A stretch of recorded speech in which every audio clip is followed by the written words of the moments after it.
علی بھائی، آج کا پہلا سوال ہے، جب کبھی بھی ہماری جانب سے لوگوں کو عقیدہ توحید کی اہمیت اور شرک کی سینسٹیوٹی سے متعلق آگاہ کیا جاتا ہے تو بعض لوگ اپنے علماء حضرات کے اکسانے پر صحیح بخاری اور صحیح مسلم کی ایک حدیث کا سہارا لیتے ہیں کہ نبی صلی اللہ علیہ صلی وسلم اللہ کے علیہ فرمان کا وآلہ مفہوم ہے، وسلم۔ مجھے اپنے بعد تم سے شرک کا خوف نہیں ہے۔ اس کے تحت ان کا موقف ہے کہ شرک کو ٹاپک بنا کر گفتگو کرنا ہی فضول کام ہے، نعوذ باللہ۔ نعوذ باللہ۔ پلیز اس حوالے سے علی بھائی کی ڈیٹیل جواب کی ضرورت ہے، جزاک اللہ خیرہ۔ جزاک اللہ خیر و احسن الجزا۔ میرے بھائیو، سب سے پہلے تو میں جواباً عرض کروں گا کہ یہ امت محمدیہ صلی اللہ علیہ وآلہ وسلم کا المیہ ہے کہ یہاں پر علماء سو نے بڑی نیک نیتی کے ساتھ بظاہر اس امت کا بیڑا غرق کیا ہے، نعوذ باللہ من ذالک، اور اس میں ان کا جو اعلی کار ہے، جو انسٹرومنٹ ہے ان کا، جو وہ چیزوں کو آؤٹ آف کنٹیکسٹ کوٹ کرنا ہے اور پک اینڈ چوز کرنا ہے، اپنی مطلب کی چیز بیچ میں سے چوز کر لینا اور جو پوری ڈاکٹرن ہے اس کو سائڈ پہ رکھ دینا۔ یہ بھی ایک تلخ حقیقت ہے کہ شرک کے حوالے سے دو ایکسٹریم رویے ہمارے معاشرے کے اندر پائے جاتے ہیں۔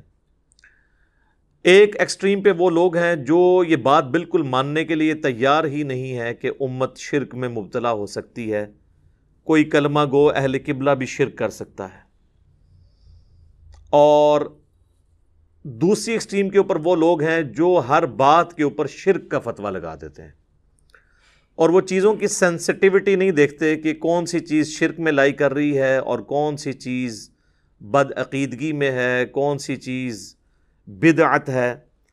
جس گناہ کا جتنا ویٹیج ہے وہ اتنا ہی اس کو دینا چاہیے۔ اب مثال کے طور پہ کوئی شخص کسی مزار پہ چلا جاتا ہے تو آپ زیادہ سے زیادہ اسے یہ کہہ سکتے ہیں کہ یہ نبی علیہ السلام کی نافرمانی پر مبنی چیز ہے، کیونکہ نبی علیہ السلام نے تو مزارات کی مذمت کی ہے۔ صحیح مسلم میں حدیث ہے، نبی صلی اللہ علیہ وآلہ وسلم نے فرمایا، میں تمہیں منع کرتا ہوں قبروں کو پکا کرنے سے، ان پر عمارت بنانے سے اور ان پر بیٹھنے سے۔ ڈائریکٹ بیٹھنا بھی قبر کی توہین ہے اور مجاور بن کے بیٹھنا بھی غلط ہے، لیکن قبروں پہ جانے کا حکم ہے، مزارات کی مذمت ضرور آپ کر سکتے ہیں۔ وہ بھی صحیح مسلم میں حدیث ہے، نبی صلی اللہ علیہ وآلہ وسلم نے فرمایا، میں تمہیں قبروں پہ جانے سے منع کیا کرتا تھا، اب میں تمہیں حکم دیتا ہوں کہ قبروں پر جاؤ تاکہ آخرت کی یاد آئے۔ تو اس سے یہ بات پتہ چلی کہ قبر پہ جانے کا حکم ہے، مزارات کی ضرور مذمت ہے، لیکن اگر کوئی شخص مزار پہ چلا بھی جاتا ہے تو جب تک وہ اس صاحب قبر بزرگ کو ڈائریکٹ مدد کے لیے نہیں پکارتا، آپ شرک کا فتویٰ تو نہیں لگا سکتے۔ آپ یہی کہیں گے کہ اس کا جانا ایک بدعت پہ مبنی عمل ہے، اور وہ بھی اگر قبرستان میں جائے جنرلی پھر تو بالکل درست ہوگا۔ تو یہ ریشو پروپورشن بھی چیزوں کو دیکھنا چاہیے کہ کون سی غلطی کس لیول کی ہے، اس کو اتنا ہی ہائی لائٹ کیا جائے۔ 11ویں شریف کے بارے میں کہہ دینا کہ جی، یعنی یہ شریف یعنی میں نہیں استعمال کر رہا، جو لوگ کہتے ہیں، یا محرم شریف کی نیاز یا 12ویں شریف کی میلاد شریف کی نیاز، اس کے بارے میں کہہ دینا یہ شرک ہے، بالکل غلط ہے۔ آپ زیادہ سے زیادہ ایک جو اسپیسیفک ایکٹیویٹی ہے اس کے اوپر بات کر سکتے ہیں کہ کتاب و سنت سے ثابت نہیں ہے۔ جب تک وہ کھانا اللہ کے نام کا ہے تو آپ اس کو شرک کیسے کہہ سکتے ہیں؟ تو یہ بھی ایک زیادتی ہوتی ہے، اور یہ بھی ٹاپک ایسا نہیں کہ اسے ہلکا جانے دیا جائے۔ ایک بڑی ہی الارمنگ حدیث ہے صحیح ابن حبان کے اندر صحیح سند کے ساتھ، مسند البزار کے اندر بھی موجود ہے، مسند ابی یعلا کے اندر بھی موجود ہے، اور یہ حدیث تفسیر ابن کثیر میں سورۃ الاعراف کی آیت نمبر 175 اور 176 جو بلعم بن بعورہ کے بارے میں ہے، علماء سو کے بارے میں، جو اللہ نے کتے کی مثال بیان کی، اس کی تفسیر میں امام ابن کثیر اس حدیث کو لے کر آئے کہ اس امت میں بھی اس طرح کے علماء سو ہوں گے، بلعم بن بعورہ، کیونکہ اللہ تعالیٰ نے اس آیت میں فرمایا نا کہ ہم نے اسے علم دیا تھا اور ہم چاہتے تو اس علم سے اس کے درجات بلند کر سکتے تھے، لیکن وہ خود ہی پستی میں گر گیا، اور اب اس کی مثال ایسی ہے جیسا کہ ایک کتا، اس پہ کوئی بوجھ ڈالا جائے تب بھی زبان باہر نکال کر ہانپے، اور نہ ڈالا جائے تب بھی ہانپے۔ تو یہ مثال اللہ تعالیٰ نے کتے کی مثال بیان کی ایک عالم سو کے بارے میں. تو اسی لیے پھر امام ابن کثیر اس کانٹیکسٹ میں یہ صحیح ابن حبان کی حدیث لے کر آئے. اس حدیث کے الفاظ یہ ہیں کہ اللہ کے محبوب صلی اللہ علیہ وآلہ وسلم نے فرمایا، حذیفہ ابن یمان رازدار رسول روایت کرتے ہیں صلی اللہ علیہ وآلہ وسلم رضی اللہ تعالیٰ عنہ، کہ آپ صلی اللہ علیہ وآلہ وسلم نے فرمایا کہ مجھے سب سے زیادہ خدشہ تم میں اس شخص کے بارے میں ہے کہ جو قرآن کا علم حاصل کرے گا حتیٰ کہ اس میں مہارت حاصل کر لے گا، لیکن پھر ایسا کوئی تقدیر کا غلبہ اس کے اوپر ہوگا، یعنی وہ خود پستی میں گرے گا کہ وہ قرآن کے علم کے باوجود اپنے پڑوسی کے اوپر ایک تلوار تان دے گا اور اسے کہے گا کہ تو مشرک ہے، اس پہ شرک کا فتویٰ لگائے گا. تو صحابہ کرام علیہم رضوان نے پوچھا کہ یا رسول اللہ اس وقت شرک پہ کون ہوگا، دونوں میں سے شرک کے قریب کون ہوگا؟ تو آپ صلی اللہ علیہ وآلہ وسلم نے فرمایا جو شخص شرک کا فتویٰ لگا رہا ہوگا وہ شرک کے زیادہ قریب ہوگا بنسبت اس کے کہ جس پہ لگا رہا ہوگا. یہ نہیں ہے کہ جس پہ لگا رہا ہے وہ مشرک ہوگا، یہ عربی کا ایک محاورہ ہے کہ وہ شرک کے قریب ہوگا. جس طرح یہ صحیح مسلم میں بھی حدیث ہے نا کہ جو خوارج ہیں ان کے خلاف قتال وہ گروہ کرے گا جو اقرب الی الحق ہوگا، حق کے قریب ہوگا. مراد یہ نہیں کہ دوسرا بھی حق پر ہوگا، کیونکہ وہ تو علیحدہ سے حدیث صحیح بخاری میں موجود ہے 2812 عمار کو ایک باغی جماعت قتل کرے گی، عمار ان کو اللہ اور جنت کی طرف بلائے گا، وہ جماعت دوزخ کی طرف بلائے گی. جو جماعت دوزخ کی طرف بلا رہی ہو وہ تھوڑی سی حق پہ بھی کیسے ہو سکتی ہے؟ تو یہ عربی کا محاورہ ہے. سورہ آل عمران میں بھی اس کی ایک مثال موجود ہے کہ اللہ تعالیٰ نے منافقین کے بارے میں فرمایا جب غزوہ احد کے موقع پر وہ نبی علیہ السلام کو چھوڑ کے چلے گئے تو آپ علیہ السلام کے ساتھ جو یہ غداری کی وہ قانوناً تو مسلمان ہی تھے، قانوناً تو اصحابی تھے جب تک وہ نکلے نہیں تھے. تو اللہ تعالیٰ نے فرمایا کہ وہ اس دن ایمان سے زیادہ کفر کے قریب تھے. اس کا یہ مطلب نہیں کہ وہ مومن بھی تھے اور کافر بھی تھے، یہ عربی کا محاورہ ہے، اس لیے میں نے یہ ساتھ کلیئر کر دیا. تو وہ اس حدیث میں ابن حبان کی جو مسند البزار میں بھی ہے اور مسند ابی یعلا میں بھی ہے، تفسیر ابن کثیر میں بھی، سورۃ الاعراف آیت نمبر 175 کے کانٹیکسٹ میں نبی علیہ السلام فرمایا کہ جو شرک کا فتویٰ لگا رہا ہوگا نا وہ خود شرک کے زیادہ قریب ہوگا. وہ کیوں ہوگا قریب؟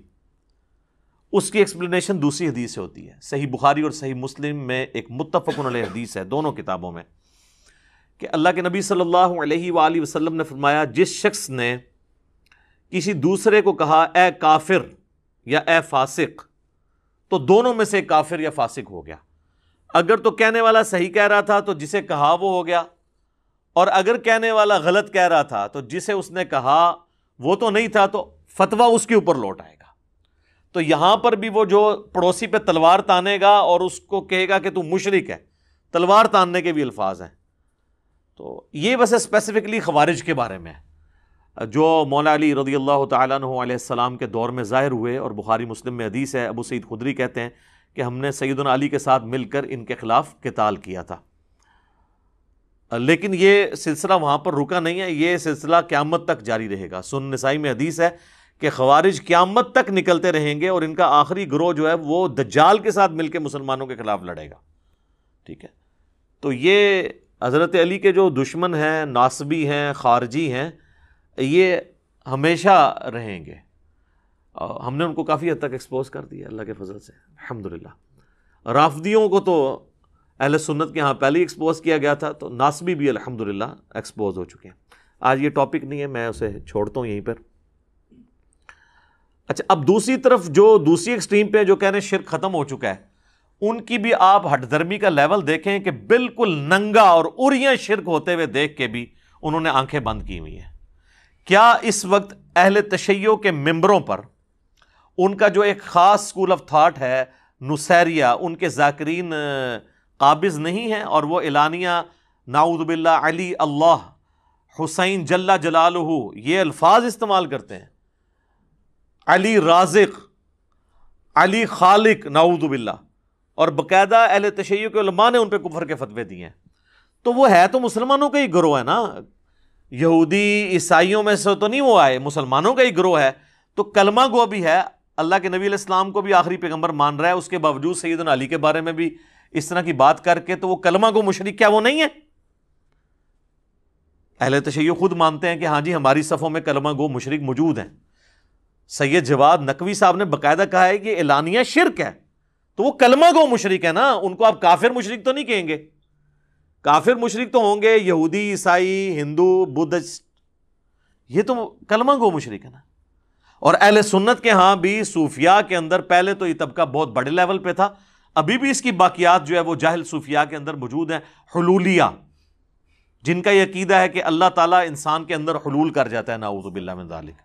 اور یہ اتنا ایک مانا ہوا عقیدہ ہے صوفیاء کے ہاں کہ تصوف پہ جو پہلی باقاعدہ کتاب لکھی گئی فارسی زبان کے اندر، عربی میں تو اس سے پہلے بھی کتابیں موجود تھیں، فارسی زبان میں کشف المحجوب لکھی گئی، علی بن عثمان حجویری المتوفا 465 ہجری، انہوں نے تصوف کے 12 فرقے لکھے ہیں، اور اس میں انہوں نے لکھا کہ 10 جو ہیں یہ حق پر مبنی ہیں اپنے فروعی اختلافات کے باوجود، لیکن جو آخری 2 ہیں نا وہ گمراہی پر مبنی ہیں، اور ان میں سے انہوں نے ایک کہا حلولیہ، جن کا یہ عقیدہ ہے کہ اللہ انسان کے اندر حلول کر جاتا ہے، نعوذ باللہ، جس کی ہی آپ ایک سمجھ سکتے ہیں کہ فارم کسی حد تک یہ وحدت الوجود کا عقیدہ ہے، اگرچہ اگر اس کی تعویل ان سے پوچھی جائے تو وہ کچھ اور کرتے ہیں، اس پہ تو ہم فتویٰ نہیں لگاتے، لیکن جو عموماً وحدت الوجود کی تعبیر کی جاتی ہے وہ تو بڑی غلط ہے۔ ہماؤست پینتھیزم کا عقیدہ کہ خالق اور مخلوق میں کوئی فرق نہیں، خالق نے ہی مخلوق کا روپ نعوذ باللہ دھار لیا ہے۔ تو یہ حلولیہ کو تو خود صوفیاء اہل سنت کے گمراہ کہتے ہیں۔ تو یہ حلول کا عقیدہ کیا شرک کا عقیدہ نہیں ہے؟ حادث کو قدیم سے الگ کرنے کا نام توحید ہے۔ حادث ہم ہیں اور قدیم اللہ ہے، اور جب کوئی کہے کہ دونوں چیزیں ایک ہیں اور پھر کہ ہک ہے ہک ہے ہک ہے، جڑا ہک کی ڈھوں آ کے وہ کافر و مشرک ہے، جب یہ اشعار بولے جائیں کہ ایک کو جو 2 کہہ دے وہ کافر و مشرک ہے، حالانکہ ایک کو 2 کہنا ہی توحید ہے۔ خالق کو مخلوق سے الگ کرنے کا نام، قدیم کو حادث سے الگ کرنے کا نام توحید ہے، تو یہ اریاں شرک ہمیں نظر آ رہا ہے۔ ابھی تو میں ان چیزوں کی بات ہی نہیں کر رہا کہ جو فزیکلی آپ یوٹیوب پہ ویڈیوز دیکھ سکتے ہیں، لوگ قبروں کو ڈائریکٹ سجدہ کر رہے ہیں، اس میں پھر وہ اس تفریق میں پڑ جاتے ہیں، یہ سجدہ تعظیمی نہیں ہے، سجدہ عبادت نہیں ہے، سجدہ تعظیمی ہے، وہ ہم ان بحثوں میں نہیں پڑھتے۔ کیا مسلمان کو یہ زیب دیتا ہے کہ قبر کے آگے جا کے جھک جائے؟ پھر ہندو جب ہمارا مذاق اڑاتے ہیں کہ یار ہم تو پھر بھی کھڑے ہوئے کو پوجتے ہیں، تم تو لیٹے ہوئے کو پوجتے ہو، پھر ہمیں برا نہیں لگنا چاہیے جب ہماری حرکتیں ایسی ہیں۔ ویسے علماء تو اسے کنڈیم کرتے ہیں، لیکن ان علماء کی جرت ہے کہ ان لوگوں کو روکیں، کیونکہ مزارات کے اوپر تو انہی علماء اور انہی پیر عظام کا قبضہ ہے۔ انہی مزارات کے اوپر ان بزرگوں کو کھڑے ہو کے کوئی گالی دے، سارے روکنے کے لیے پہنچ جائیں گے، اور اسی مزار کے اوپر اللہ کو گالیاں دی جا رہی ہیں۔ جی، شرک کرنے والا اللہ کو گالی دیتا ہے۔ سورہ مریم میں آیا کہ قریب ہے آسمان پھٹ پڑے، زمین شک ہو جائے اور پہاڑ ریزہ ریزہ ہو جائیں، ان دعوا للرحمن ولدا، جو رحمان کے لیے بیٹا تجویز کرتے ہیں، یعنی یہ بھی ایک شرک کی فارم ہے۔ اگر زمین و آسمان اور پہاڑوں کے احساسات ہوں تو ان پہ پھٹ پڑیں جو اللہ کے ساتھ شرک کرتے ہیں۔ تو یہ اس قسم کے عقائد کرنا، جو چیزیں اللہ کے ساتھ خاص تھیں وہ غیر اللہ کے ساتھ کرنا، تو کیا یہ شرک کی کیٹیگری میں فال نہیں کرے گا؟ چاہے آپ اسے کہہ لیں کہ یہ اعتقادی شرک نہیں ہے، عملی شرک تو ہے نا۔ ہم نہیں کہتے عقیدے میں وہ مشرک ہیں کہ وہ اسے رب مان کے کر رہے ہیں، لیکن عملاً تو یہ شرک ہے نا۔ ایک تعظیمی والا بھی ایشو تھا، وہ بھی کل ہو گیا۔ سنن نبی داؤد میں حدیث ہے، سنن ابن ماجہ کے اندر حدیث ہے، اور یہ حدیث جو ہے وہ مشکات کے اندر بھی موجود ہے کہ ایک صحابی نے آ کر نبی صلی اللہ علیہ وآلہ وسلم کو سجدہ کیا۔ آپ نے فرمایا سر اٹھا، یہ کیا کر رہا ہے؟ اس نے کہا کہ میں ہیرا نامی شہر جو ہے کوفے کے پاس، وہاں گیا اور میں نے دیکھا کہ لوگ اپنے سردار کو سجدہ کرتے ہیں، تو آپ تو اللہ کے رسول ہیں، تو میں آپ کو کیوں نہ سجدہ کروں؟ تو آپ صلی اللہ علیہ وآلہ وسلم نے فرمایا کہ مجھے بتاؤ جب میں فوت ہو جاؤں گا اور تم میری قبر سے گزرو گے، کیا میری قبر پہ بھی سجدہ کرو گے؟ اس نے کہا نہیں یا رسول اللہ۔ یعنی اتنا ان کو بھی پتا تھا، جو ڈائریکٹ سجدہ کرنے والے ہیں ان کو بھی پتا ہے کہ قبر والا سجدہ ذرا مسئلہ خراب ہو جائے گا۔ تو پھر آپ نے فرمایا کہ اگر میں سجدہ جائز سمجھتا تو بیویوں سے کہتا کہ اپنے خاوندوں کو سجدہ کریں اس حق کے سبب جو اللہ تعالیٰ نے ان کو دیا ہے۔ آپ اندازہ کریں ایک صحابی کا اجتہاد بھی نبی علیہ السلام نے ریجیکٹ کر دیا ہے کیونکہ کتاب و سنت کی تعلیمات کے خلاف تھا۔ اجتہاد انہوں نے اپنی جگہ بالکل ٹھیک کیا تھا لیکن کتاب و سنت سے ٹکرا رہا تھا۔ تو سجدہ تعظیمی تو ویسے ہی اس امت میں ختم ہو چکا ہے، ان بحثوں میں ڈالنا اور انہی بحثوں نے راستہ کھولا ہے۔ وہ کہتے ہیں جی جو قبر پہ سجدہ کر رہے ہیں نا، آپ اس کو نا یہ کہیں کہ وہ مشرک تو نہیں ہے لیکن اس کا یہ عمل جو ہے نا وہ حرام ہے، سجدہ تعظیمی کر رہے ہیں، ہاں سجدہ عبادت کرے تو ہم اسے شرک کہہ دیں گے۔ بھئی سجدہ عبادت اور سجدہ تعظیمی والا چکر تو اس وقت ہوتا ہے جب بندہ زندہ سامنے موجود ہو۔ ایک بندہ جا کے مٹی کی ڈھیری کے آگے گر رہا ہے تو وہ تو ایکویلنٹ ٹو بت ہے، اور یہ میں اپنی طرف سے نہیں کہہ رہا، مسند امام احمد میں صحیح سند کے ساتھ یہ حدیث موجود ہے، الموطا امام مالک میں بھی ہے اور مشکات المصابیح کے اندر بھی موجود ہے۔ نبی علیہ السلام نے اپنے آخری وقت میں یہ دعا کی تھی، اللہم لا تجعل قبری وثنا یعبد، اے اللہ میری قبر کو ایسا بت نہ بننے دینا کہ لوگ اس کی پرستش شروع کر دیں۔ رسول اللہ کی قبر پہ ہمارے ماں باپ اولاد سب قربان، اور آپ اپنی قبر کو خود کہہ رہے ہیں کہ یا اللہ اسے بت نہ بننے دینا۔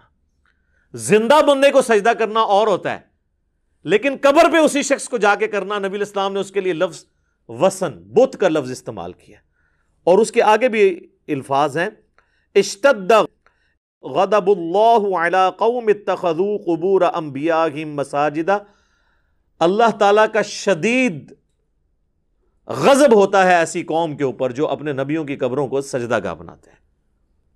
اور یہ جو آخری والے الفاظ ہیں نا، یہ تو بخاری اور مسلم دونوں میں موجود ہے کہ اللہ کی لعنت ہو یہود و نصارہ پر جنہوں نے اپنے نبیوں کی قبروں کو سجدہ گاہ بنا لیا تھا۔ یہ بڑی لمبی حدیث ہے، انشاءاللہ یہ جب موقع آئے گا میں اس کو اسی ویڈیو کے اندر بیان کر دوں گا، ابھی محل نہیں کہ میں اس کو ڈیٹیل کے ساتھ بیان کروں۔ ابھی تو میں یہ تمہیدی گفتگو کر رہا تھا اس حوالے سے۔ اب آ جائیں میرے بھائیوں اس حدیث کی طرف جس کو آؤٹ آف کانٹیکسٹ کوٹ کیا جاتا ہے۔ وہ کہتے ہیں جی بخاری میں حدیث ہے، بالکل ہے، وہ حدیث پوری پڑھ کے سنائیں اور اس کی ایکسپلینیشن کریں۔ صحیح بخاری اور صحیح مسلم دونوں کے اندر حدیث موجود ہے۔ سیدنا عقبہ ابن عامر رضی اللہ تعالیٰ عنہ کہتے ہیں کہ نبی صلی اللہ علیہ وآلہ وسلم نے اپنی وفات سے 1 مہینہ پہلے غزوہ احد کے شہداء پر ان کی شہادت کے آلموسٹ 8 سال کے بعد دوبارہ سے جا کر نماز جنازہ پڑھی ان کے قبرستان میں، اور آپ نے خطبہ قبرستان میں دیا کیونکہ عبرت والا خطبہ تھا۔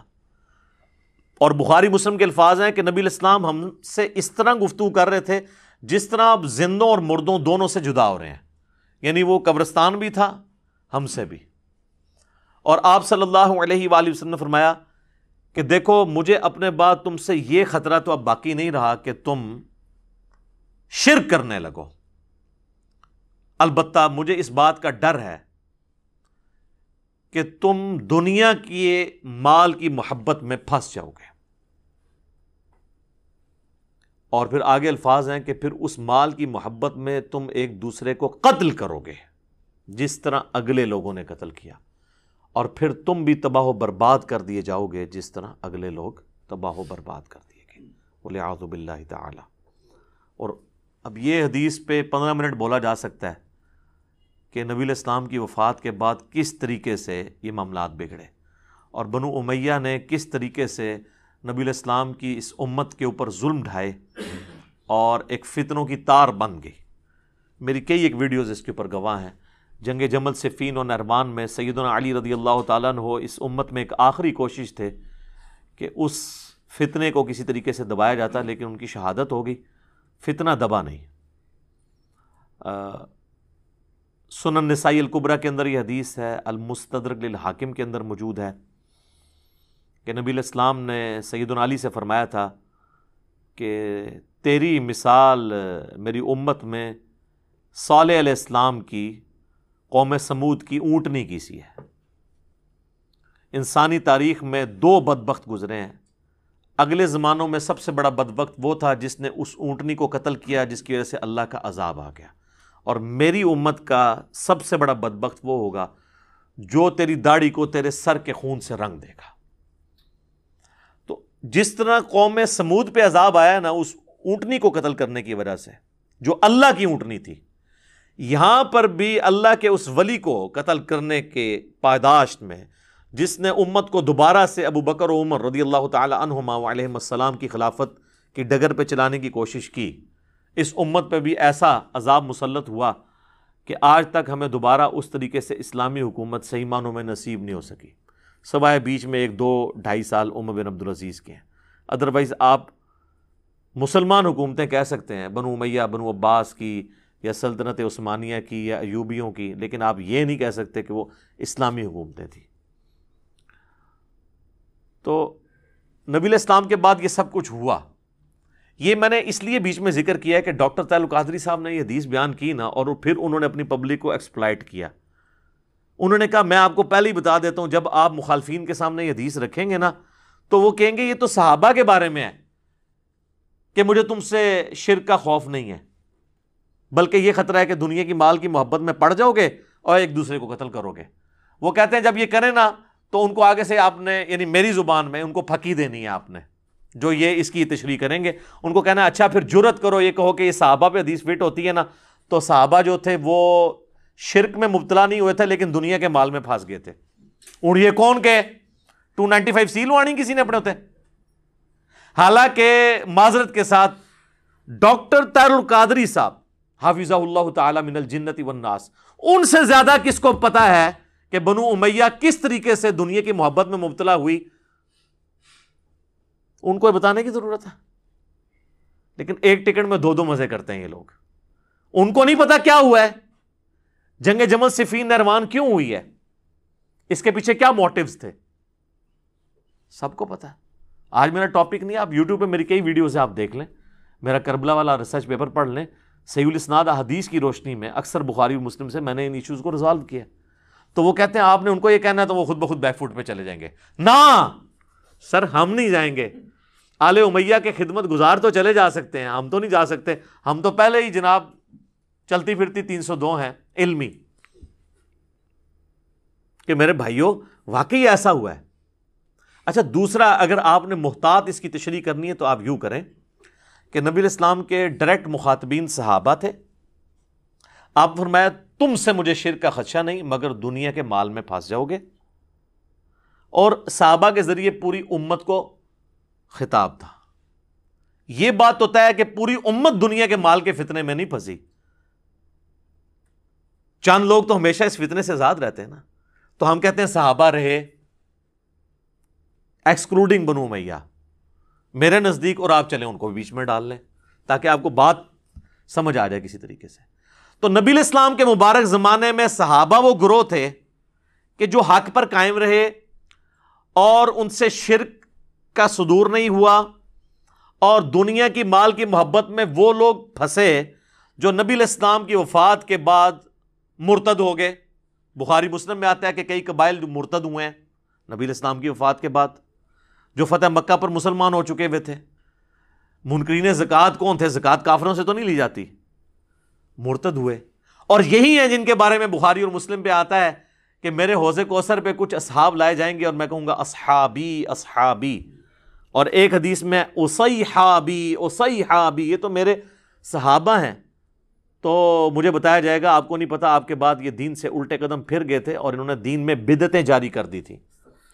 تو نبی علیہ السلام کہتے ہیں پھر میں بھی اس وقت وہی کہوں گا جو عبد صالح عیسیٰ ابن مریم کہیں گے، اے اللہ جب تک میں ان میں موجود رہا ان پر گواہ تھا، جب تو نے مجھے اٹھا لیا پھر تو ہی ان پر گواہ ہے، اب تیری مرضی ہے، تیرے بندے چاہے انہیں عذاب دے چاہے بخش دے۔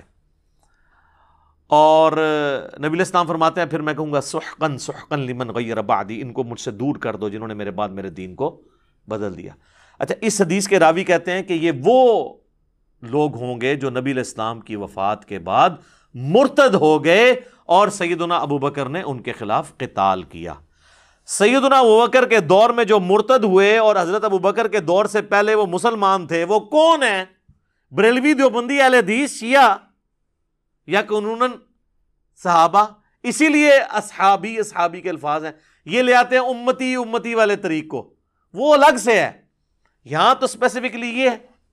تو دنیا کی محبت میں ہی ہوئے نا، زکوٰۃ دینے سے انکار کیا دنیا کی محبت میں ہی کیا نا، تو پڑھے تو تھے. ہاں خلفائے راشدین سابقون الاولون سیدنا ابوبکر عمر عثمان علی رضی اللہ عنہم اجمعین وعلیہم السلام اجمعین اور ان کے پیٹرن پہ چلنے والے لوگ وہ اس فتنے سے آزاد رہے. اور پھر جیسے یہ آگے معاملہ چلتا گیا ہمیشہ ایک گروہ اس فتنے سے آزاد رہا دنیا کی محبت کے. اور باقی لوگ تو پھر شکار ہوئے ہیں. یہ حدیث کوئی آج کی تو نہیں ہے، نہ یہ حدیث کوئی دیوبندی بریلوی اہل حدیث شیعہ اختلاف کے بعد سامنے آئی ہے. یہ حدیث تو پہلے سے موجود تھی بخاری مسلم میں، اور اللہ کے فضل سے آج سے آلموسٹ 600 سال پہلے بخاری کی شروحات لکھی گئی ہیں جن کے پائے کی دوبارہ کوئی شرح سامنے نہیں آئی، اور آلموسٹ آپ سمجھ لیں فریز ہو چکا ہے یہ معاملہ. پہلی شرح ابن حجر اسقلانی کی فتح الباری ہے، المتوفا 852 ہجری، ایک شافعی عالم ہے. یہ شافعی وہ مقلد والے نہیں، اسکول آف تھاٹ والے. اور دوسری شرح ہے علامہ بدر الدین عینی کی، المتوفا 855 ہجری، عمدۃ القاری. جناب آپ فتح الباری اٹھائیں، عمدۃ القاری اٹھائیں، دونوں نے اس حدیث کی شرح میں کہ مجھے تم سے یہ خطرہ نہیں کہ تم میرے بعد شرک میں مبتلا ہو جاؤ گے مگر خطرہ ہے کہ دنیا کے مال میں پھنس جاؤ گے، لکھا ہے. انہوں نے کہا کہ اس میں کوئی شک نہیں ہے کہ اوورآل امت شرک سے بچ کے رہی ہے، لیکن اس کے باوجود کئی گروہ ایسے ہیں جو کلمہ گو ہو کر بھی، مسلمان ہو کر بھی شرک میں مبتلا ہوئے ہیں. لہٰذا اس حدیث میں جو بشارت ہے وہ اس اعتبار سے ہے کہ پوری امت مشرک نہیں ہوگی. مجھے تم سے شرک کا خدشہ نہیں، یعنی مراد یہ کہ تم سارے مشرک نہیں ہو جاؤ گے میرے بعد، پوری امت نہیں مشرک ہوگی، ہاں چند لوگ ہو جائیں گے. اور یہ کون لکھ رہا ہے؟ ابن حجر اسقلانی اور بدر الدین عینی. انہوں نے تو خیر لکھا، میں اس کو بخاری مسلم سے پروف کروں گا اس بات کو کہ انہوں نے بالکل ٹھیک لکھا کہ پوری امت نہیں ہوگی. المستدرک للحاکم میں صحیح سند کے ساتھ حدیث ہے 399 نمبر کہ نبی علیہ السلام نے فرمایا کہ میری امت کبھی بھی گمراہی پر جمع نہیں ہوگی، جماعت پر اللہ کا ہاتھ ہے. یعنی پوری امت گمراہ نہیں ہوگی. بنی اسرائیل تو سارے ہی گمراہ ہو گئے تھے نا، لیکن میری پوری امت گمراہ نہیں ہوگی. جو سنن نبی داؤد میں بھی حدیث ہے کہ میری امت کے 72 فرقے دوزخ میں جائیں گے، ایک جو ہے نا وہ حق پہ قائم رہے گا. الجماعہ امت کی مین سٹریم، 72 کلمہ گوئی ہیں جو دوزخ میں جا رہے ہوں گے. پھر بخاری اور مسلم دونوں میں حدیث ہے کہ میری امت کا ایک گروہ قیامت تک حق پر قائم رہے گا، کوئی نقصان پہنچانے والا ان کو نقصان نہیں پہنچا سکے گا، وہ غالب رہیں گے یہاں تک کہ قیامت قائم ہو جائے. ایک گروہ، باقیوں کے لیے تو کہہ دیا 72 جب کہہ دیے دوزخ میں ہے تو ایک کے لیے. لہذا وہ جو حدیث ہے نا مجھے تم سے شرک کا خدشہ نہیں مگر دنیا میں مبتلا ہو جاؤ گے، تو وہ جو شرک کے خدشے سے پاک ہے نا وہ ایک ہی گروہ ہے، لیکن دنیا کی محبت میں ہو جائے گا، اور اس میں کئی لوگ ہوں گے جو نہیں بھی ہوں گے. یہ جو بخاری اور مسلم کی حدیث ہے نا اس کی شرح جو ہے نا وہ ایک اور حدیث سے ہو جاتی ہے جو سنن نبی داؤد کے اندر ہے اور مشکات میں بھی، کہ قیامت اس وقت تک قائم نہیں ہوگی جب تک میری امت کے قبائل مشرکین سے جا کر نہ مل جائیں اور بتوں کی پوجا نہ شروع کر دیں. نبی علیہ السلام نے فرمایا کہ بتوں کی پوجا وہ شروع کر دیں گے میری امت کے لوگ، تو وہ پہلے بت پرست نہیں ہوں گے، بعد میں شروع کریں گے، ورنہ جو پہلے بت پرست تو حضور کے زمانے میں موجود تھے. اور میری امت میں 30 جھوٹے دجال پیدا ہوں گے جو دعوے نبوت کریں گے. وَأَنَا خَاتَمُ النَّبِيِّينَ لَا نَبِيَّ بَعْدِي، اور میں خاتم النبیین ہوں، میرے بعد کوئی نبی نہیں. اور میری امت کا ایک گروہ قیامت تک حق پر قائم رہے گا، کوئی نقصان پہنچانے والا ان کو نقصان نہیں پہنچا سکے گا. یہ جو آخری الفاظ ہیں نا یہ وہی ہیں جو بخاری اور مسلم میں تھے. اور پوری حدیث سے پتہ چلا کہ امت میں گمراہیاں آئیں گی لیکن ایک گروہ حق پر قائم رہے گا. تو وہ ایک گروہ کے لیے بشارت ہے کہ وہ شرک میں نہیں مبتلا ہوگا، باقی سب کے سب کسی نہ کسی فارم میں چلے جائیں گے. تو یہ اس حدیث کی شرح احادیث کی روشنی میں نے کی، اور بزرگوں کے اقوال تو میں نے پہلے بتا دیے ہیں فتح الباری سے اور عمدۃ القاری سے، تاکہ کسی کو وہم نہ آئے کہ یہ اپنی کوئی ذاتی تفسیر بیان کر رہا ہے. اس کے علاوہ کئی ایک احادیث ہیں جو ہماری اس ڈاکٹرن کو سپورٹ کریں گی. اس میں ایک ٹاپ آف دا لسٹ وہ حدیث ہے جو بخاری اور مسلم دونوں میں موجود ہے. نبی صلی اللہ علیہ وآلہ وسلم نے فرمایا کہ تم بھی اگلے لوگوں کی پیروی شروع کر دو گے قدم با قدم بالشت بر بالشت، حتیٰ کہ اگلے لوگوں میں سے اگر کوئی لوگ گوہ کے سوراخ میں داخل ہوئے تو تم بھی وہی کام کرو گے. صحابہ کرام علیہم رضوان نے پوچھا یہ اگلے لوگوں سے مراد کیا یہود و نصارہ ہیں؟ تو آپ صلی اللہ علیہ وآلہ وسلم نے فرمایا کہ اگر وہ لوگ مراد نہیں ہیں تو پھر کون سے لوگ مراد ہیں؟ یعنی یہود و نصارہ والی خرابیاں تمہارے اندر آئیں گی. اچھا، وہ بریلویوں کے ایک اسکالر ہیں ڈاکٹر اشرف آصف جلالی صاحب، وہ توحید کانفرنس کرتے ہیں، اور وہ توحید کانفرنس کے اندر توحید نہیں بیان ہوتی، شرک کی ہر فارم کو وہ توحید بنا کر پیش کرتے ہیں اور توحید پر حملہ کرنے والی ہر چیز کو جسٹیفائی کرتے ہیں. نام انہوں نے وہ توحید، جیسے ہماری بھی مسجدوں میں لکھا ہوا ہے علیکم بسنتی و سنت الخلفاء الراشدین المہدیین، ٹھیک ہے، حق چار یار نعرہ، لیکن تعلیمات جو ہے وہ حق چار یار کے بعد آنے والے لوگوں کی بیان کر رہے ہوتے ہیں، بالکل الٹ چل رہے ہوتے ہیں. نعرہ حق چار یار کا ہے اور فضائل بعد والوں کے بیان ہو رہے ہوتے ہیں، کیونکہ یہ دونوں تو بیک وقت نہیں ہو سکتے. اگر ایک بندہ کہ میں مولا علی کی فضیلت بھی بیان کروں اور مولا علی کو گالیاں دینے والے اس کے خلاف جنگیں کرنے والے کی بھی فضیلت بیک وقت بیان کروں تو یہ کھلا تضاد ہے، یہ تو پاسبل نہیں ہے.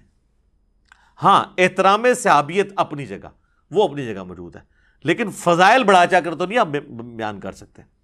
تو وہ کہنے لگے یہ حدیث جو ہے نا بخاری اور مسلم کی کہ شرک کا خدشہ نہیں ہے. اسی کی تفسیر میں وہ توحید کانفرنس کرتے ہوئے کہتے ہیں کہ یہ جو حدیث یہ لوگ بیان کرتے ہیں نا کہ جی تم بھی اگلے لوگوں کی پیروی کرو گے، تو اس سے مراد ہے کہ اس امت میں یہود و نصارہ کے فیشن آنا شروع ہو جائیں گے. اور کہتے ہیں دیکھیں نا جی وہ یہود و نصارہ والا لباس مسلمان بھی پہن رہے ہیں، اور ان کی ساری کے سارا دین لباس میں گھسا ہوا ہے. یہود و نصارہ کی گاڑیاں جو انہوں نے استعمال کرتے ہیں، یہود و نصارہ کے فری میں گفٹ ملے ہوئے ان کو وہ جو چھتر موبائل جن کو میں کہتا ہوں یہ اسمارٹ فون، وہ اس میں ان کو کوئی یہود و نصارہ کی پیروی نظر نہیں آتی. آ کے پینٹ شرٹ اور ٹائی کے اوپر آ کے کھڑے ہو جاتے ہیں. حالانکہ یہ جو حدیث ہے سنن ابی داؤد کی، من تشبہ بقوم فہو منہ، جس نے جس قوم کی مشابہت اختیار کی وہ ان میں سے شمار کیا جائے گا. اس سے مراد مذہبی جو ہے وہ مشابہت ہے. کوئی شخص صلیب لٹکا لیتا ہے یا سکھوں والا کڑا پہن لیتا ہے یا ماتھے پہ سندور لگا لیتا ہے. باقی جو دنیاوی اعتبار سے تو تہمت جو ہے وہ ہندو بھی پہن رہے ہیں، مسلمان بھی پہن رہے ہیں، ٹائی ہندو بھی پہن رہے ہیں، سکھ بھی پہن رہے ہیں، عیسائی بھی پہن رہے ہیں. ویٹیکن سٹی کے پوپ نے تو ٹائی کو نہیں لگائی ہوئی ہے، سلیب لٹکائی ہوئی ہے، تو سلیب نشان ہے، ٹائی ایک الگ سے چیز ہے. تو ان کا سارا دین پھر اس میں گھس جاتا ہے اور کہتے ہیں جی یہ یہود و نصارہ کے فیشن کی بات ہے کہ نبی علیہ السلام نے فرمایا کہ تم بھی وہی کام شروع کر دو گے. اس سے مراد شرکیہ چیزیں نہیں ہیں. ہم کہتے ہیں نا، آپ لوگ اکثر کہتے ہیں نا یہ شان نزول دسو جی، کہتے ہیں نا اے لبو ہوں پھر شان نزول تو میں دسنا اے، بلکہ لبنا کیا تو میں لب لیا جائے پھڑو انہوں سنبھالو. اس کا شان نزول جو ہے وہ جامعہ ترمذی میں موجود ہے، شان ارشاد. وہ حدیث مشکات کے اندر بھی موجود ہے کہ نبی صلی اللہ علیہ وآلہ وسلم غزوہ حنین کے موقع پر اپنے اصحاب کے ساتھ جا رہے تھے. راستے میں ایک درخت دیکھا جسے ذات انوات کہا جاتا تھا، اور مشرکین جنگ پہ جانے سے پہلے اپنا اسلحہ اس کے اوپر لٹکاتے تھے جنگ میں برکت کے لیے کہ ہمیں اس کی برکت سے فتح نصیب ہو جائے گی، جس کی باقیات آج تک ہیں. آپ بھی درباروں پہ جو درخت ہیں ان کے اوپر آپ مختلف کلرز کی ٹاکیاں اور وہ جو ہے وہ کپڑے کے ٹکڑے باندھتے ہیں. تو صحابہ نے کہا کہ یا رسول اللہ آپ بھی ہمارے لیے کوئی اس طرح کا ایک درخت مقرر کر دیں کہ ہم بھی وہاں پہ برکت کے لیے اسلحہ لٹکائیں. تو نبی علیہ السلام کو جلال آیا، فرمایا سبحان اللہ، اللہ پاک ہے، معذوف تھا عما یشرکون، ہر اس شرک سے جو اس کے ساتھ منسوب کیا جاتا ہے. پھر آپ نے فرمایا تو تم نے وہی بات کر دی جو موسیٰ علیہ السلام کے ماننے والوں نے کی تھی. پھر نبی علیہ السلام نے سورۃ الاعراف کی آیت نمبر 138 تلاوت کی کہ موسیٰ علیہ السلام کے اصحاب جب ان کے ساتھ ایک بت کے پاس سے گزر رہے تھے جس پہ لوگ دھیان کر کے بیٹھے تھے، انہوں نے کہا آپ بھی ہمارے لیے کوئی اللہ کا ایک بت مقرر کر دیں کہ ہم اس پہ دھیان کریں. تو نبی علیہ السلام فرمایا جو تم نے مجھ سے برکت کے لیے درخت کی ڈیمانڈ کی ہے نا، یہ جسٹ لائک اسی طریقے سے ہے جیسے موسیٰ کے اصحاب نے اللہ کا بت مانگا تھا. اب کسی نے نہیں کہا یا رسول اللہ ہم کو یہ تو نہیں کہہ رہے ہم نے درخت کے آگے جھکنا ہے، ہم نے تو برکت لینی ہے. یہ کہتا ہے جب تک وہ 7 اذان نہ لگ جائیں شرک نہیں ہوگا. وہ تو تواڈے نماز بھی نہیں لگتے پوری طریقے نال, تو تواڈی تو نماز بھی نہیں ہوندی. کہانیاں بنائی ہوئی ہیں, صحابہ کو نہیں پتا تھا کہ یا رسول اللہ ہم تو برکت کے لیے کہہ رہے ہیں, صرف اسلحہ ٹچ کرنا ہے, آپ ہمیں پکڑ کے بتوں کے اوپر ڈال رہے ہیں کہ یہ بت کھڑا کر رہے ہیں, ہم آپ کے تربیت یافتہ ہیں, ہم نے کہاں سے. پھر آپ نے وہاں پہ فرمایا کہ تم بھی اگلے لوگوں کے پیچھے چل پڑو گے. یہ وہی حدیث بخاری اور مسلم کی, اس کی شرح, شان نزول, شان ارشاد یہ ہے. یہ فیشن کے بارے میں نہیں, شرکی ایکٹیویٹیز کے بارے میں. اور واللہ وہ شرکی ایکٹیویٹیز جن کو آپ ماننے کے لیے تیار نہیں ہوں گے کہ شرکی ہیں. آپ کو یہ کہا جانا ہے کوئی درخت ہے اس کے ساتھ لوگ برکت کے لیے کوئی چیز ٹچ کرتے ہیں, آپ کہیں گے جی بدعت کہنا, جی اس کو شرک تو نہ کہیں. نبی علیہ السلام تو کہہ رہے ہیں یہ تو بت کے مترادف ہے. یہ آپ نے فرق دیکھا. امام الموحدین صلی اللہ علیہ وآلہ وسلم کی تربیت آپ کوئی موقع نہیں جاننے دیتے تھے.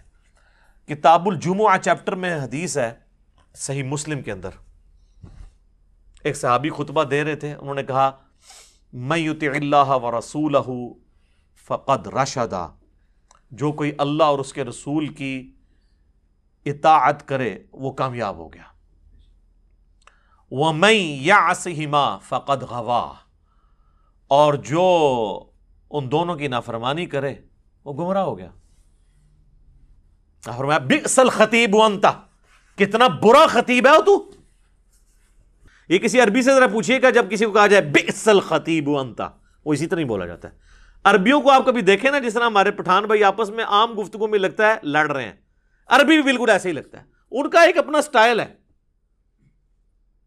تو نبی صلی اللہ علیہ وآلہ وسلم نے فرمایا کہ بڑا برا خطیب ہے تو, تجھے چاہیے تھا تو کہتا وَمَن يَعْصِ اللَّهَ وَرَسُولَهُ فَقَدْ غَوَا, جو اللہ اور اس کے رسول کی نافرمانی کرے وہ گمراہ ہو گیا. واللہ لٹریچر میں, ڈکشنری میں دیکھا جائے تو اس صحابی کے جملے میں کوئی خرابی نہیں تھی, آؤٹ آف کانٹیکسٹ بھی نہیں تھا. جب اس نے کلیئر کر دیا جو اللہ اور اس کے رسول کی اطاعت کرے وہ کامیاب ہوا, جو ان دونوں کی نافرمانی کرے وہ ناکام ہو گیا. اس نے پہلے ہی اللہ رسول کو الگ کر دیا ہے, لیکن نبی علیہ السلام فرمایا کہ اس جملے کا جو دوسرا حصہ ہے اس میں بھی الگ کرو. لیکن یہ کیا کہتے ہیں, ہیک کیا ہے, ہیک کیا ہے, ہیک کیا ہے, جڑا ہیک کی ڈو آکھے وہ کافر و مشرک ہے. ہم کہتے ہیں جو ڈو کی ہیک آکھے وہ کافر و مشرک ہے. اور نبی علیہ السلام نے فرمایا کہ تو کتنا برا خطیب ہے. اور یہی حدیث سنن ابی داؤد میں اس کے آگے الفاظ ہے, آپ فرمایا قم اذهب, اٹھ اور ادھر سے نکل جا, ابھی تو اپنی شکل دور کر ادھر سے. یہ بڑے سخت الفاظ ہیں اس شخص کی طرف سے کہ وَإِنَّكَ لَعَلَىٰ خُلُقٍ عَظِيمٍ, سورۃ القلم میں جسے کہا گیا, جن کا اخلاق بڑے اعلیٰ درجے کا تھا.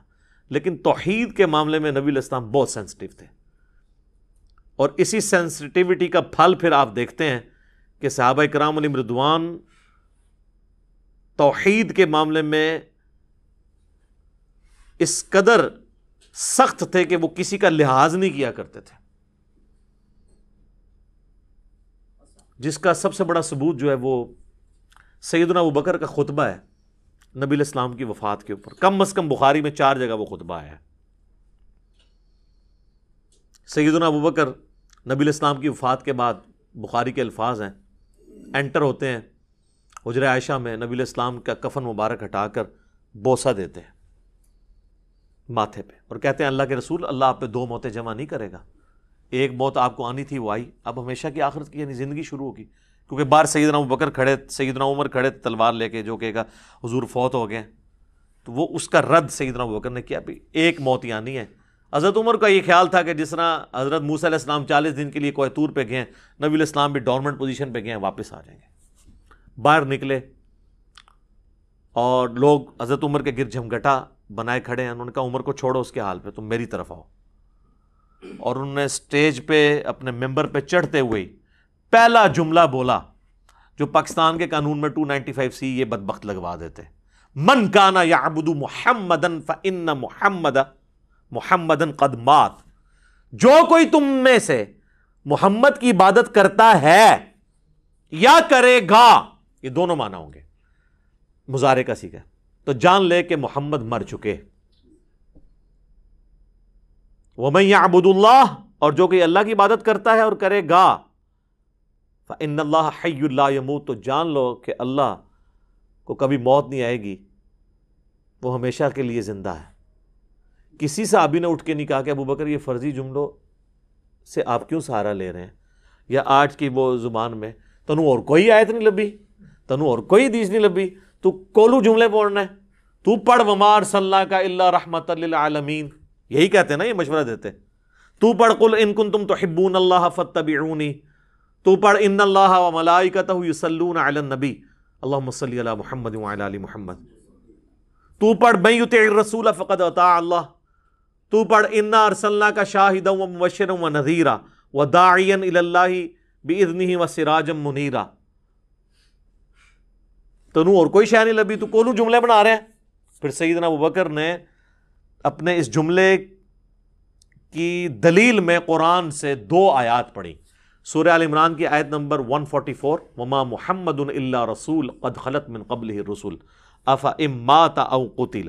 محمد تو نہیں تھے مگر ایک رسول, اگر یہ مر جائیں یا قتل کر دیے جائیں تو کیا تم دین سے الٹے قدم پھر جاؤ گے؟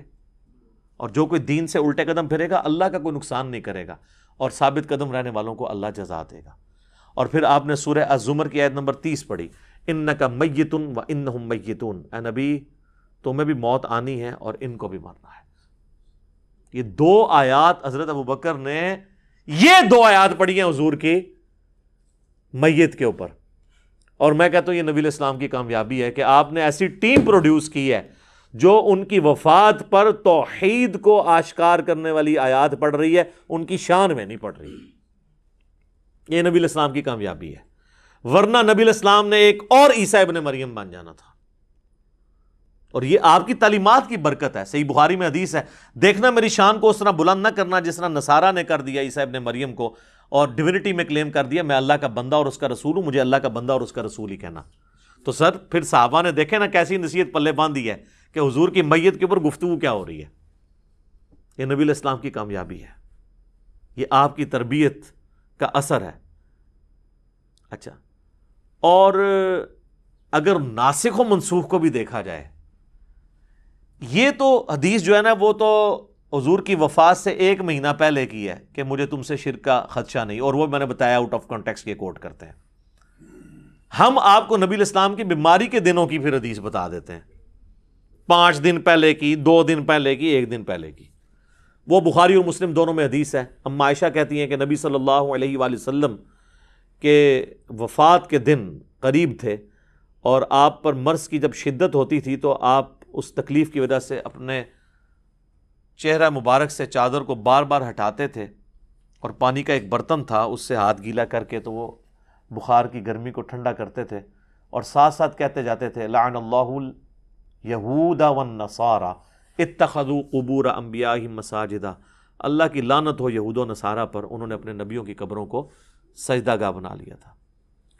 اور اما عائشہ کہتی ہیں اگر ہمیں یہ خطرہ نہ ہوتا کہ لوگ رسول اللہ کی قبر پہ سجدے شروع کر دیں گے تو میں اپنے حجرے کو عام زیارت کے لیے کھول دیتی, یعنی حجرے کی دیوار گرا دیتی, ورنہ تو اجازت لے کے جانا پڑتا تھا کیونکہ اما عائشہ کی وہاں پہ رہائش تھی, تو ان کا میں اوپن کھول دیتی.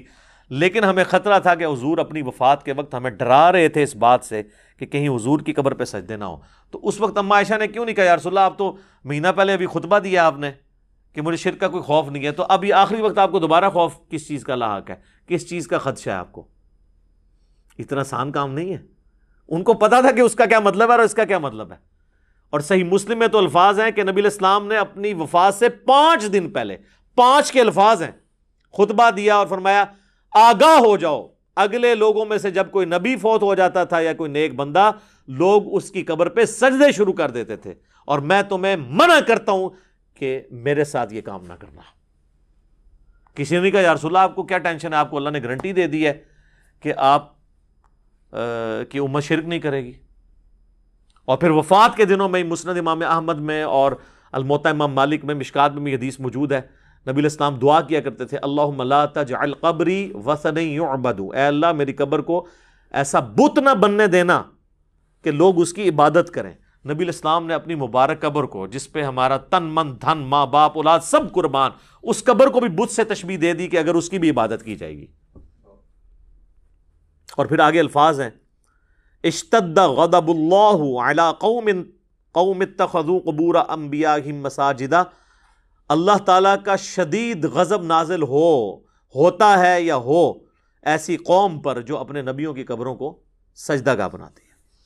ایک اور بڑی رکت انگیز حدیث ہے، اما عائشہ ہی روایت کرتی ہیں، بخاری اور مسلم کے الفاظ ہیں کہ حضور کی بیماری کے دن تھے، مسلم میں الفاظ ہیں کہ آپ کے آخری دن چل رہے تھے، اور حضور کی 3 بیویاں ایک جگہ جمع ہیں، اما عائشہ، ام سلمہ، ام حبیبہ۔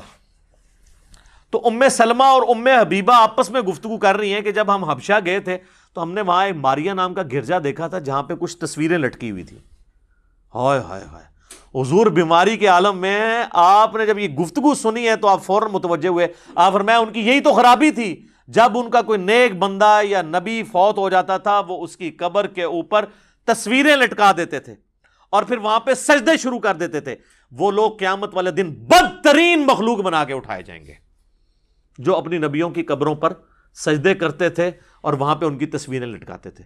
سر اس امت کو تو چھوڑ دیں، انہوں نے نبیوں کی تصویریں کیا لٹکانی ہیں، انہوں نے تو آپ جائیں مارکیٹ میں جا کے بزرگوں کی تصویریں خرید لیں اور باقاعدہ نام لکھیں یہ فلانا بزرگ ہے فلانا بزرگ ہے۔ چلو اس میں کچھ زندہ بھی ہیں، ان کو تو ہم کہہ سکتے ہیں یہ وہی ہیں، 800 سال پرانے بزرگوں کی تصویریں، وہ کہتے ہیں جی وہ خواب میں زیارت ہوئی ہے، تو اس سے انہوں نے پھر نہ وہ نقشہ اس کا بنوا لیا۔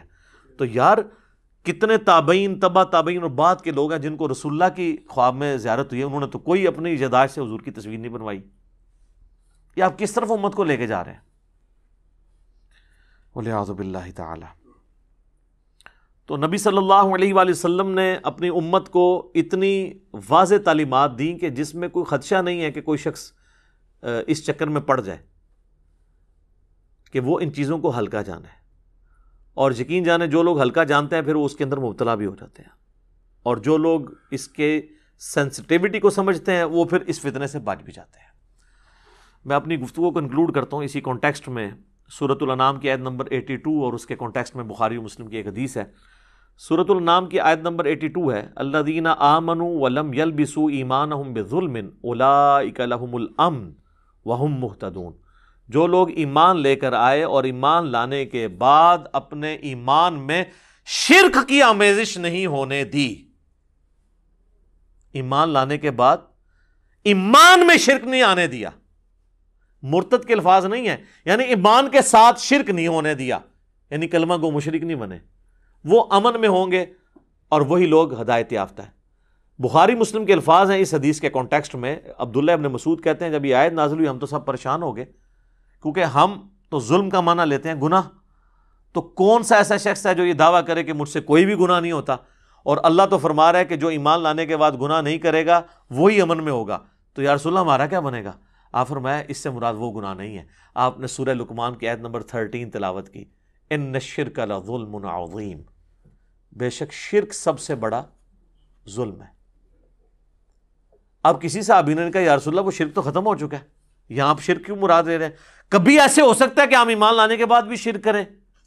کلمہ کو مشرک تو کوئی ٹرم ہی نہیں ہے، بس ایمان لے آئے تو آپ مسلمان ہو گئے، جو مرضی کرتے رہیے۔ اور حضور فرما رہے ہیں کہ شرک اس سے مراد ہے کہ ایمان کے اندر شرک نہ ملاوٹ کرے۔ تو پھر اس لیے چونکہ صحابہ کو سمجھ تھی اللہ نے ان کو بچا لیا، بعد والوں نے سمجھنے سے انکار کیا تو وہ آپ دیکھ لیں کتنے دھڑلے کے ساتھ گھسے میں، اور وہ کہتے ہیں نہیں جی جناب وہ تو یہ کیسے ہو سکتا ہے، ایک مسلمان بھی اور بیک وقت مشرک بھی کیسے ہو سکتا ہے، دونوں چیزیں بیک وقت کیسے ہو سکتی ہیں؟ سر پھر اگر اس پہ جائیں تو پھر تو آپ پھنس جائیں گے۔ بخاری کی حدیث ہے کہ میرے ساری امت جنت میں جائے گی سوائے اس کے ایک جس نے انکار کیا۔ صحابہ نے کہا کہ کس نے انکار کیا یا رسول اللہ؟ فرمایا جو میری اطاعت کرے گا وہ جنت میں جائے گا، اور جس نے میری نافرمانی کی اس نے جنت میں جانے سے انکار کر دیا۔ تو یہ جو آپ لوگوں کو کہانیاں کراتے ہیں یہ پوری امت جنت میں جائے گی، تو حضور تو فرما رہے ہیں کہ جس نے میرا حکم ماننے سے انکار کر دیا، جس نے میری نافرمانی کی، جو امت کی اکثریت آلریڈی کر رہی ہے، یہ تو ساری جائے گی دوزخ میں۔ اونٹ سامو پھر یہ تو بالکل واضح ہے نا، اب اس کی کوئی تعویل ممکن ہی نہیں ہے۔ تو میرے بھائی یہ جو کلمہ گو مشرک والا معاملہ ہے ادھر بھی آپ کہنا کہ یہ کیسے ہو گیا کہ جی ایک بندہ جو ہے وہ کلمہ بھی پڑھ لیا اس نے اور حضور کی نافرمانی بھی کرے گا، تو نہیں کر رہے۔ کلمہ پڑھ کے بھی اللہ اور اس کے رسول کی نافرمانیاں ہو رہی ہیں نا، تو کلمہ پڑھ کے شرک نہیں ہو رہا؟ ہو رہا ہے۔ صحیح مسلم میں حدیث ہے جس مسلمان کے جنازے میں ایسے 40 لوگ شریک ہوں جو شرک نہ کرتے ہوں، اللہ تعالیٰ ان 40 لوگوں کی شفاعت اس کے حق میں قبول کر لے گا. تو کسی نے حضور سے نہیں پوچھا یا رسول اللہ یہ آپ ایمبیگوس جملہ بول رہے ہیں, جنازہ تو پڑھتا ہی وہ ہے جو مسلمان ہو, ہندو نے تو مسلمان کا جنازہ نہیں پڑھنا آ کے, تو آپ یہ کیوں کہہ رہے ہیں؟ تو آپ کلمہ کو مشرک کو ہی کہہ رہے تھے. بالکل واضح ہے. اسی طریقے سے ایک حدیث ہے مسند امام احمد میں بھی اور جامعہ ترمذی میں بھی, ہمارے صبح شام کے اذکار کارڈ میں بھی موجود ہے, بلو والے میں بھی ہے اور گرین والے میں بھی, فرض نماز کے بعد والے اذکار میں بھی اور صبح شام کے اذکار میں بھی, کیونکہ وظیفہ ایسا ہے اس میں بڑے زبردست الفاظ ہیں, کبھی اس کی طرف آپ کی توجہ نہیں گئی ہے کہ جو شخص فجر کی نماز پڑھنے کے بعد تشہد کی حالت میں بیٹھے بیٹھے 10 دفعہ پڑھ لے لا الہ الا اللہ وحدہ لا شریک لہ لہ الملک ولہ الحمد بیدہ الخیر یحیی ویمیت وہو علی کل شیء قدیر, تو نبی الاسلام فرماتے ہیں کہ اللہ تعالیٰ ہر بری چیز سے, ہر شیطانی وار سے اسے بچا لے گا اگر وہ فجر کے وقت پڑھ لے تو شام تک, اور اگر وہ مغرب کے بعد پڑھ لے تو صبح تک, سوائے اس کے کہ وہ شرک کر جائے. یہ الفاظ ہیں اس میں, شرک کر لے گا تو اللہ کا ذمہ اس سے اٹھ جائے گا. تو کسی نے نہیں کہا یا رسول اللہ جو لا الہ الا اللہ وحدہ لا شریک لہ پڑھ رہا ہے انہیں شرک تو کر لینا ہے, کلمہ کو مشرک کیسے ہو سکتا ہے؟ یہاں مرتد کے الفاظ نہیں, شرک کے. مرتد والا تو معاملہ الگ ہے, وہ تو آپ سارے مانیں گے کہ جی فتح مکہ پہ کئی لوگ مسلمان ہوئے جو نبی الاسلام کی وفات کے بعد سیدنا ابوبکر کے دور میں مرتد ہو گئے. بخاری مسلم میں حدیث موجود ہے, اور بخاری مسلم میں انہی کے بارے میں حدیث موجود ہے, اصحابی اصحابی, میرے حوض کوثر پہ لوگ لائے جائیں گے, میں پہچانتا ہوں گا, اور میں انہیں کہوں گا مجھ سے دور ہو جاؤ, تم نے میرے بعد میرے دین کو بدل دیا. اور اس حدیث میں تو باقاعدہ ابن ابی ملیکہ کے کمنٹس ہیں کہ اللہ ہم تجھ سے دعا کرتے ہیں کہ تیرے نبی کی وفات کے بعد ان کے دین سے الٹے قدم نہ پھیریں, آمین ثم آمین. اور ایک اور حدیث جو بخاری اور مسلم میں آتی ہے اس کانٹیکسٹ میں, اسے بھی یاد کر لیں کہ ایک عیسائی تھا, مسلمان ہوا, اور سورۃ البقرہ اور سورہ آل عمران اس نے پوری حضور سے پڑھی, پیچھے کچھ رہ گیا, حتیٰ کہ حضور نے اسے اپنا کاتب وحی رکھ لیا, لیکن پھر وہ جا کے دوبارہ عیسائی ہو گیا. آپ کے تحت تو اس نے کلمہ پڑھا تھا, مسلمان ہوا, کاتب وحی ہوا, تو اسے دوبارہ اب شرک کرنا ہی نہیں چاہیے تھا. عیسائی شرک ہی کر رہے ہیں نا. تو اور اس نے وہاں جا کے یہ بکواس کرنی شروع کر دی کہ اس نبی کو تو کچھ نہیں آتا, جو میں لکھ دیتا ہوں وہی ہوتی ہے, نعوذ باللہ. یہ بات تو ٹھیک ہے کہ نبی علیہ السلام امی تھے, لیکن نعوذ باللہ یہ کہنا کہ آپ کو پتہ نہیں ہے, بڑی ذمہ داری سے آپ وہی لکھواتے تھے اور کراس پھر سن کے چیک کرتے تھے کہ کیا لکھا ہے, پھر ایک سے زیادہ کاتبین وہی تھے. اب چونکہ نبی علیہ السلام کی نبوت کے بارے میں اس نے یہ بات کی تھی تو اللہ کا معجزہ یہاں پہ ظاہر ہونا تھا, ورنہ تو نبی علیہ السلام کی نبوت ڈاؤٹ فل ہو جاتی لوگوں کی نظر میں. آپ نے فرمایا اس کو زمین قبول نہیں کرے گی. ہائے ہائے ہائے. جناب بخاری مسلم کے الفاظ ہیں, اسے جب زمین میں دفنایا گیا لاش باہر, اگلے دن اور گہری قبر کھودی گئی, دفنایا گیا لاش باہر, پھر لوگوں میں چیما گوئیاں شروع ہو گئیں کہ ہو سکتا ہے کہ حضور کے ساتھی نکال دیتے ہیں قبر باہر, اس کو لاش کو باہر نکالتا ہے. انہوں نے پھر تیسرے دن اتنی گہری قبر کھودی کہ جس کو کہتے ہیں نا پانی تک پہنچ کے, بس دفنا کے سائڈ پہ پھر قبر سے باہر لاش. چونکہ حضور نے فرما دیا تھا, یہ اللہ نے وحی کے ذریعے بتا دیا تھا کہ یہ آپ کے ساتھ جس نے غداری کی ہے نا, اسے دنیا میں عبرت کا نشان. اب وہ اس کی لاش پھر باہر رہی ہے, دفنا اسے قبر نہیں نصیب ہوئی پھر. تو وہ تو سورۃ البقرہ سورہ آل عمران اس نے پڑھی ہوئی تھی. آپ کا فارمولہ لگایا جاتا تو وہ تو اس کو کلمہ پڑھنے کے بعد اس کو مشرک نہیں ہونا چاہیے تھا. یہاں تو پھر بھی کو کہیں گے جی مرتد ہو گیا, تو میں نے جو بیچ میں کتنے دلائل دیے ہیں کہ کلمہ گو بھی یہ کام کر سکتا ہے. لہٰذا اس مسئلے کو سینسٹیو سمجھیں اور ایاک نعبد و ایاک نستعین کو فالو کریں. اس کانٹیکسٹ میں مجھے کئی اور باتیں کرنی ہیں, لیکن پھر اس ٹاپک کی لینتھ زیادہ ہو جائے گی. یوٹیوب پہ میری ایک ویڈیو ہے مسئلہ نمبر 3, دعا صرف اللہ ہی سے, وہ دیکھیں, جس میں نے اپنا ایک ریسرچ پیپر ہے دعا صرف اللہ ہی سے, وہ پڑھایا ہے, شرک کے حوالے سے جتنے دھوکے دیے جاتے ہیں.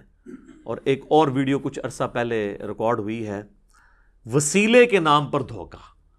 ہم جب کبھی بات کرتے ہیں آپ غیر اللہ کو مدد کے لیے پکارتے ہیں, کہتے ہیں نہیں ہم توسل اختیار کرتے ہیں. تو میں نے اس میں پھر بتایا کہ توسل الگ چیز ہے اور ڈائریکٹ پکارنا مدد کے لیے الگ چیز ہے.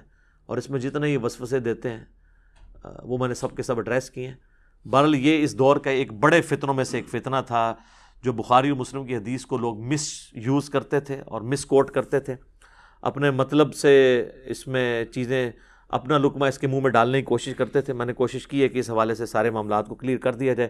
میرے بھائیوں، اپنی گفتگو کو کنکلوڈ کرتے ہوئے میں وہ آیت ضرور کوٹ کروں گا جس میں اللہ تعالیٰ نے کیٹاگوریکل ایک ورڈکٹ دی ہے انسانیت کے حوالے سے۔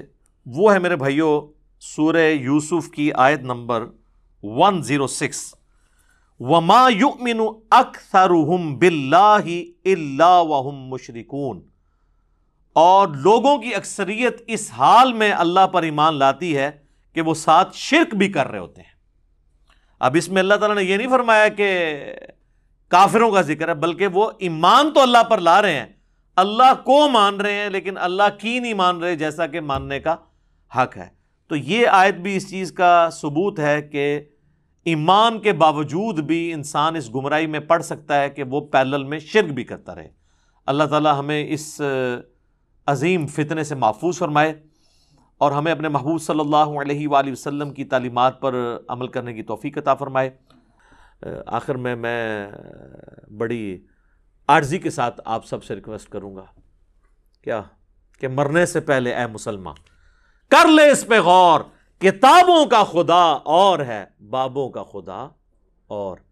کہنے کو تو دین سب کا اسلام ہے، لیکن صوفی بھی کہہ رہے ہیں ہم مسلمان ہیں، سلفی بھی کہہ رہے ہیں، دیوبندی بریلوی اہل حدیث شیعہ سب کہہ رہے ہیں کہنے کو تو دین سب کا اسلام ہے، لیکن کتابوں کا جہاں اور ہے، بابوں کا جہاں اور انشاءاللہ جب آپ یہ 2 سٹیجز طے کر لیں گے نا، یہ کہتے ہیں نا جی وہ فنا فی الشیخ، فنا فی الرسول، پھر فنا فی اللہ، تسی بھی اے جدوں پہلے شعر فنا ہو گے، پھر دوسرے پھر تسی آخری منزل تک پہنچو گے کیا کہ نہ میں وہابی، نہ میں بابی، میں ہوں مسلم علمی کتابی، نہ میں سو کالڈ وہابی ہوں اور نہ میں سو کالڈ بابوں کا دفاع کرنے والا بابی ہوں، بلکہ میں علمی کتابی مسلم ہوں۔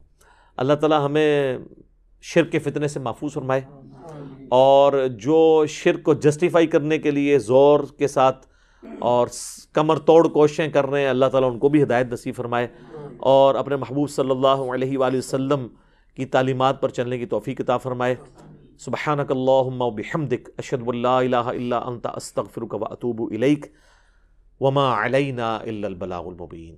جزاکم اللہ خیرا۔